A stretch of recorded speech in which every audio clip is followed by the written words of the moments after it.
साध संगत जी प्यार से बोलिए। तो डिठे सच्चे पातशाह मल जन्म जन्म दी कटिए। इस नाम के बगैर तो सब लोग दुखी हैं। जिनके पास प्रभु नहीं है, ईश्वर नहीं है, निरंकार नहीं है, सदगुरु नहीं है, वो सब कुछ होते हुए भी दुखी हैं। और सुखी ये महात्मा लोग, संत लोग देखे कनाडा, अमेरिका, इंग्लैंड में महान संतों के पास, जिनके पास धन भी है, मोटर भी है, गाड़ियां भी हैं, बंगले भी हैं और सतगुरु का ज्ञान है, वही सुखी देखे। कोई तन दुखी, कोई मन दुखी, कोई तन त्रैत उदास, थोड़े थोड़े सब दुखी, सुखी राम के दास। ये सुखी महात्मा आप महापुरुष देखे।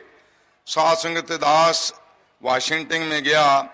एक हमारे माता जी हैं, बुजुर्ग माता जी, कानपुर के रहने वाले हैं और साध संगत दास उनके घर में एक हफ्ता ठहरा।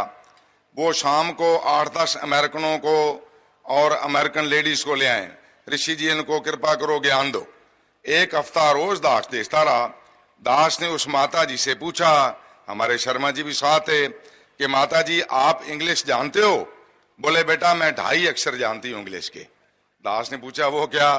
भाई इन संतों को मैं जाकर प्रेरणा देती हूँ, come with me and see the God, और मेरे साथ चलो, प्रभु का दर्शन कर लो। साध संग पता लगा सच्चे पातशाह जैसे महात्मा जी ने बोला स्टेज चलाकर, भाई सतगुरु जिस पर कृपा कर दे।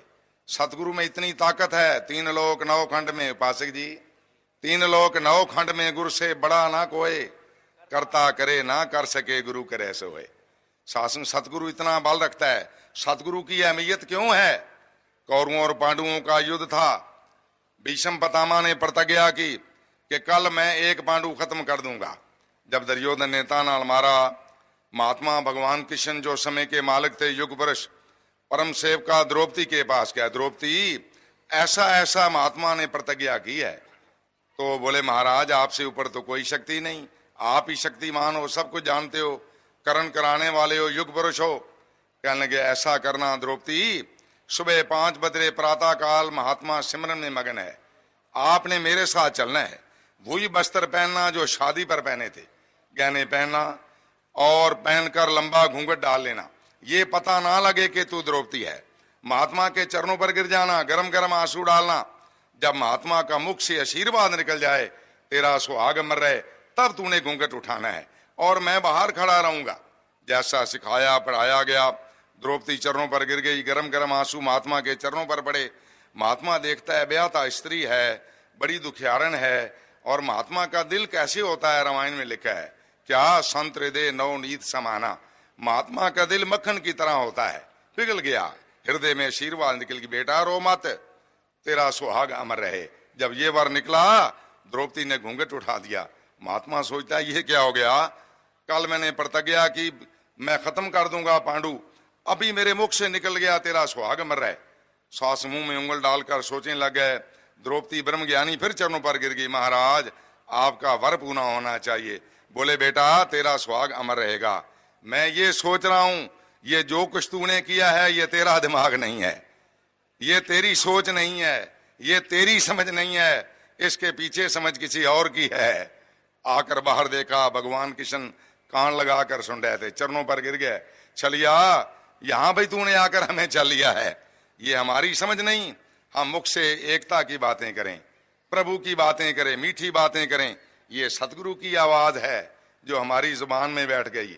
हमारी जुबान तो गालियां निकालती थी, बुरा भला कहती थी, ये सतगुरु की कृपा है। बिसर गई सब तात पराई, जब ते साध संगत मोए पाई, ना कोई बैरी ना ही बेगाना, सगल संग हमको बने आई। हम तो अपने धर्म को, अपने मजहब को ऊंचा समझते थे, हम तो किसी को अपने जैसा मानते ही नहीं थे। ये सच्चे पातशाह सतगुरु की कृपा हुई, जिसने दिल दिमाग आदमी का आदमी बदल दिया। दास दिल्ली ही रहता है, जिस महल्ले में अपनी प्रैक्टिकल जीवन की बात, हमारे दिल्ली उस महल्ले का एक बदमाश, उसकी एक बहन रहती थी आगरा में, ज्ञान ले आया। ज्ञान लेकर सर्दी का मौसम था, 5 बजे दास के घर में आया। कहने लगा भाई साहब धनंकार, मैंने देखा ये तो महल्ले का बदमाश है, ये निरंकारी कैसे बन गया? दास को बड़ा शक हुआ। नीचे दास की चाय की दुकान है, मैं उनको ले गया कि आपको ज्ञान हो गया है। मैं तो खुद शक में पड़ गया। बोले महाराज मुझे ज्ञान हो गया। उसने 9 द्वारे बताए, निराकार का ज्ञान बताया। बोले मैं ज्ञान लेकर आया हूं। दास कुछ चशोपन में पड़ गया कि ये तो मल्ले का बदमाश है, लोग इसका नाम सुनते ही दरवाजे बंद कर लेते हैं। दास उस महात्मा को बाबा गुरबचन सिंह के पास शाम को ले गया। अपनी अकल नहीं समझ काम कर सकी। दास ने कहा बाबा जी ये हमारे मल्ले का बदमाश था और अभी इसने ज्ञान ले लिया है, क्या करना चाहिए? बाबा गुरबचन सिंह कहने लगे इसके चरणों पर गिर जाओ, ये संत है, ये महात्मा है, ये ब्रह्म ज्ञानी हो गया है, इसके पाप दगद हो गए हैं, इसको संगत में ले जाओ। सतगुरु ने बताया। सतगुरु क्या करता है? जो बच्चों ने गीत बोला, बुरिया नाल सब बुरा करेंदे, माफ करन कई सियाणे, बुरिया नाल फिर नेकी करनी ये गुरु नानक जाने। ये सतगुरु का मिशन है। एक राजा के कोट का बटन टूट गया, दर्जी के पास गया, शासक दर्जी ने बटन लगा दिया। राजा था, सारे बाजार में भीड़ लग गई, हाथी घोड़े अमीर वजीर। जब बटन का कोट का बटन लग गया, राजा कहता है बोलो भाई कितने पैसे दूं? शासक वो दर्जी ब्रह्म ज्ञानी था, बोले 2-4 आने क्या मांगू राजा से? राजा मैंने तो सेवा कर दी है, अब आप अपनी हैसियत के मुताबिक दे दो जो देना है। राजा चक्कर में पड़ गया, अब मेरी हैसियत को 2-4 आने तो है नहीं। बोले जाओ फिर 100 गांव दे दिया। ये कितनी हैसियत का मालिक है? सारी सतगुरु की सृष्टि, सारी कायनात सतगुरु के अधीन से चलती है। प्रभु का दर्शन कराता है, निराकार का ज्ञान देता है। ये सतगुरु में बल है, ये सतगुरु ने हमें बदला है, कृपा की है। आओ संजनो महापुरुषो, सुख सारे दुनिया दे। राजमाता जी ने बोला था सुख सारे दुनिया दे, पा दे मेरी झोली विच, फिर भी मिलाई रखो संतां दी झोली।